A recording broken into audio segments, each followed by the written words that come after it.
Hi everybody, this is CR number 15, helper video number 2. It says in the equation 2p minus 5 equals negative 3p minus 35, what is the value of p? Well, we've been working on this in class quite often.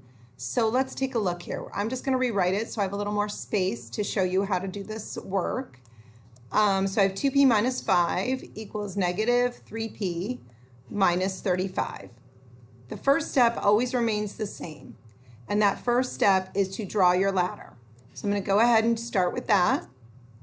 And I'm also going to put a V on this side because my variables I want on the left side, and my C on this side because I want my constants to be on the right side. So because my variables have to be on the left side, I immediately go to my right side. And I notice that I have P's on this side. So I have to zero them out. The opposite of a negative 3P is a positive 3P. And the reason why I'm saying the opposite is because when I put those values together, they equal 0. And that's exactly what I want on that side. I don't want any variables at all.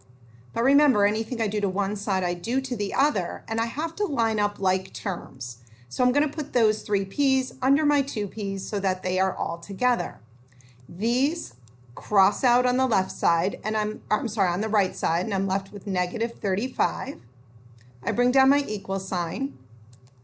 I have 2 p's here, and if I add another 3 p's, that gives me a total now of 5 p's. And now I just bring down the minus 5.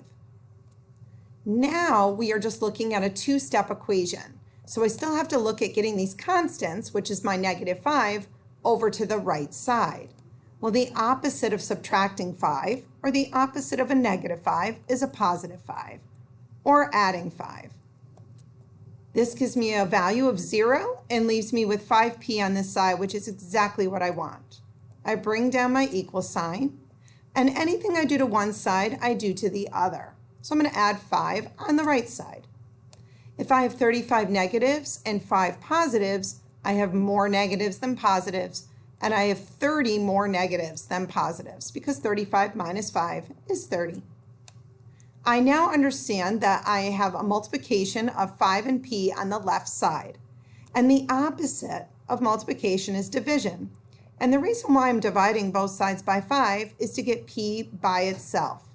I want 1p all by itself on the left side.